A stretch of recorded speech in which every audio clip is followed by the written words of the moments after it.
Alright, so I wanted to make a quick video on some ways that you can reduce ad spend across your Google ad campaigns really quickly. Now, I've been auditing a lot of Google ad accounts from some new clients that we recently took on, and the biggest commonality across all of them was how much ad spend was being wasted across all of their campaigns. So in this video, I'm going to be covering some really simple but effective strategies that you can apply today that is going to significantly decrease your ad spend while maintaining, if not increasing, the amount of conversions you're generating. Alright, so the first thing I want to cover are the type of bid strategies that you are using across your campaigns. Now, I'm going to take a guess and say most of you watching this are already using smart bidding strategies like Target CPA or Target ROAS. Now, this is a good start because you're already telling Google how much you are willing to pay for a lead or how much return on your ad spend you are looking for. Now, the way that you can take these smart bid strategies to the next level and reduce wasted ad spend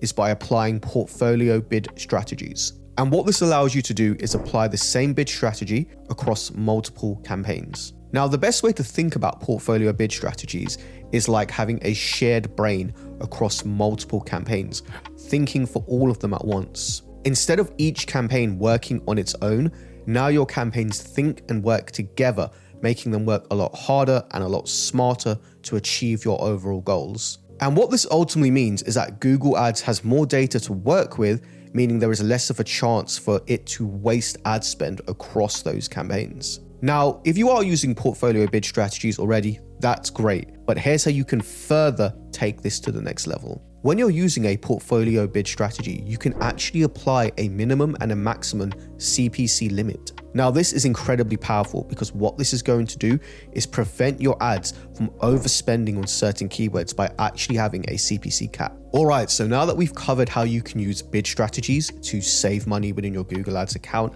let's dive into the segmentation tool. Now, I could make an entire video on the segmentation tool alone because it gives you such a treasure trove of data on how to optimize your campaign, not only to reduce wasted ad spend, but to drive more conversions. However, for the sake of this video, I want to focus on what I think are the three most important sections that will allow you to reduce wasted ad spend. And this is going to be the time, device, and ad destination sections. Now, starting with the time section of the segmentation tool, what this allows you to do is segment your data by different time frames. So for example, you can view how your campaigns performed by different hours of the day or day of the week, or even certain months within the year. And by doing this, you can quickly identify the time frames in which your campaigns are spending money but not converting. Now, once you have identified those time frames that are spending but not converting across your campaigns,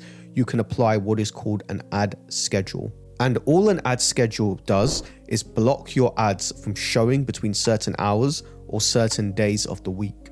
And ultimately, the reason why you want to do this is because now you can redirect all of that wasted ad spend back into the converting timeframes that you know are driving new customers or new clients for you. Now, moving on to the device section. This is going to allow you to see how your campaigns are performing at the device level, so primarily desktop, mobile, and tablet, and then ultimately exclude or reduce the bids on those underperforming devices. Alright, so the last section that I want to cover in the segmentation tool is the ad destination function. Now, this is honestly one of the most underrated tools within Google Ads, because what the ad destination function shows you is how many real clicks you have generated versus spam clicks that your ads have generated. Now, Google Ads will mark spam clicks under the unknown section. And if you've never viewed this before, you will be incredibly surprised by how much budget is being wasted on spam clicks. So now you're probably wondering, how do I even exclude these spam clicks from my campaigns? Well, Google does allow you to exclude IP addresses manually,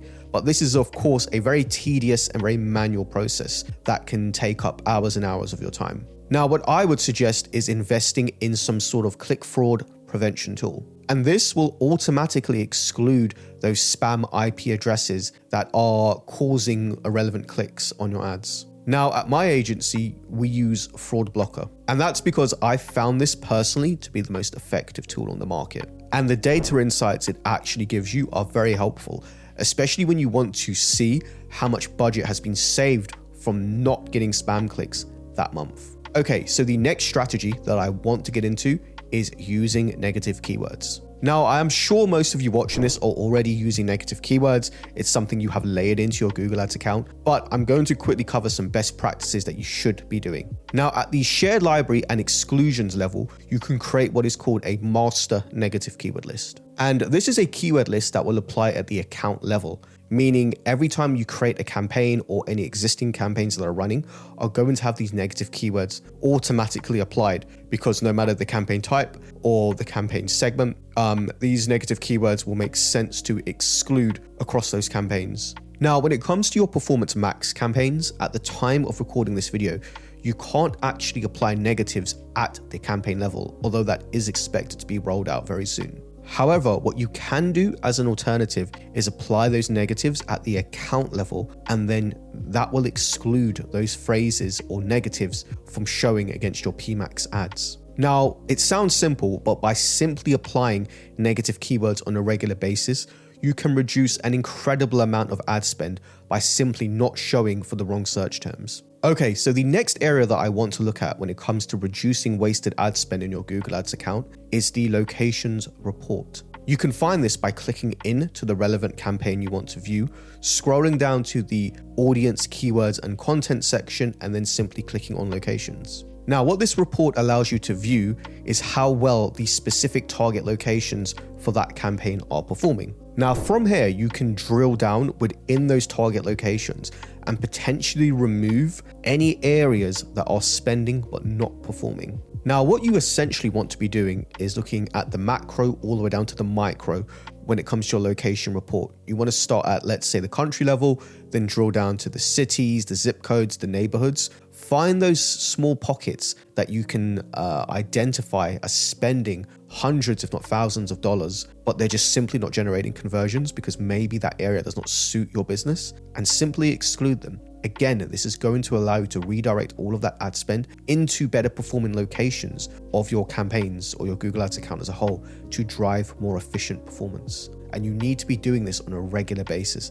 I would say at least every 2 to 4 weeks, carry out this exercise. All right, so the next big area that I want to talk about is removing any audience overlap between your campaigns, and specifically between your search and your PMax campaigns. Now, creating this audience overlap often results in your CPCs being inflated, meaning you are overpaying for every time somebody clicks on your ads. Now, one of the most common ways this occurs is by letting your Performance Max campaigns overbid on your branded terms and pretty much over consuming all of that keyword volume, which is then going to force up your search branded campaigns CPCs. Now, the solution to this is actually really simple. All you need to do is apply a brand exclusion to your Performance Max campaign with your own brand. And what this is going to do is immediately stop your PMax campaign from showing for any branded search terms related to your business. And after you've applied this, what you'll begin to see is your branded search CPCs come down drastically because now they are not competing with another campaign.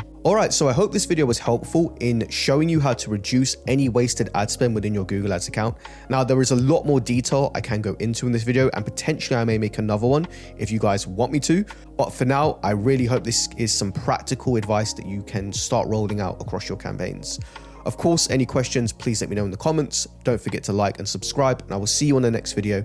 Thank you very much.